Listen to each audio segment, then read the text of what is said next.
हर सुख की जो दाता है वो हमारी गौ माता है, ऐसा मेरा अपना मत है। और इतना ही नहीं, बड़ी से बड़ी समस्या का समाधान गौ माता कर सकती है। और जो लोग ये कहते हैं कि आयुर्वेद के परिणाम बहुत कम हैं, बहुत धीमे हैं, उनके लिए मैं बताना चाहता हूँ कि आयुर्वेद की शक्ति अगर गाय और देसी बीजों के साथ जोड़ दी जाए तो अथाह है।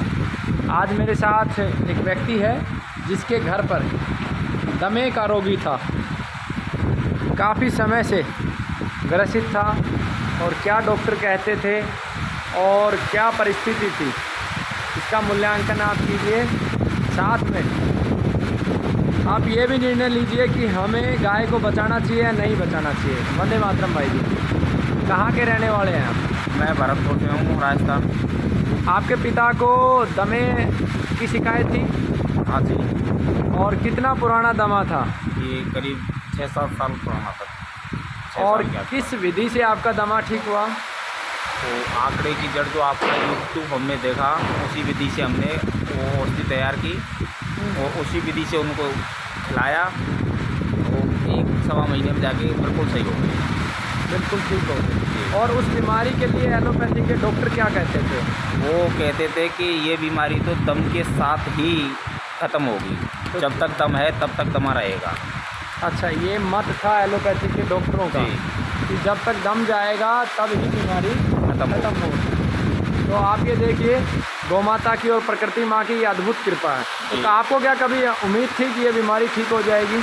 एलोपैथी के हिसाब से तो हमें कोई उम्मीद नहीं थी, लेकिन आयुर्वेद में आज भी हम इस चीज़ को मानते हैं कि आयुर्वेद में वाकई में ताकत है। आज भी वो चीज़ें हैं, यानी कैंसर को लोग कहते, ये आयुर्वेद वाले कहते हैं कैंसर कभी ख़त्म नहीं होता, लेकिन ये हमारा दिल कहता है कि कैंसर आज भी अच्छे से सही होता है। हर बीमारी अच्छे से सही होती है, लेकिन होगी आयुर्वेद से। एलोपैथी में इसका कोई इलाज है ही नहीं। अगर एलोपैथी में किसी भी बीमारी को मैं एक बुखार को ले लूँ ना, तो बुखार का भी अच्छे से इलाज नहीं कर सकते वो, बशर्ते एक दर्द पे तुरंत इंजेक्शन लगा के वो उसको तुरंत कंट्रोल कर सकते हैं, ये मैं मानता हूँ। बाकी की अगर बुखार बिगड़ जाए तो उससे भी वो दूर हट जाते हैं। भैया इसका कहीं देसी इलाज कराओ, गंडा कराओ, पता नहीं क्या क्या कहते हैं। आयुर्वेद में वाकई में आज भी दम है, बहुत अच्छा है। आप क्या कहना चाहेंगे गुरुकुल के विषय में और गुरुकुल के कार्य के विषय में? नहीं, अच्छा है गुरुकुल कार्य, और सबसे अच्छे तो हमारे गुरु जी हैं। अच्छा, एक चीज़ और मैं जानना चाहूँगा, इस समय आयुर्वेद के नाम पर भी देश में बहुत प्रकार की विचारधाराएं फैली हुई हैं। जैसे उदाहरण के लिए एक विचारधारा कैंसर के विषय में ये कहती है कि डाइट से कैंसर ठीक हो जाता है। बहुत प्रकार के लोग हैं, बहुत प्रकार की बातें हैं, अलग अलग व्यक्ति की अलग अलग बातें हैं। तो इसके लिए क्या संदेश आप देना चाहेंगे? कैंसर देखो, अगर संदेश मैं यही कह रहा हूँ, आयुर्वेद में वाकई में आज भी इलाज अच्छे से है, उसके लिए आपको विश्वास करना पड़ेगा।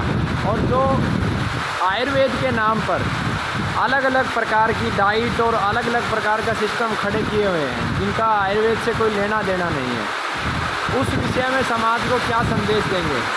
उनसे तो बचना ही अच्छा है, वो तो लूट रहे पब्लिक को। तो मेरा आपको यहाँ गौशाला में लाने का सिर्फ उद्देश्य इतना सा था। गौ माता की शक्ति साक्षात है, और कितने वाक्य मैं बताऊँ गौ माता की शक्ति के। आज ही हमने बरगद के पेड़ लगाए थे और हमने कल्पना करी थी, ये परमात्मा बरस जा तू, और आपके सामने है।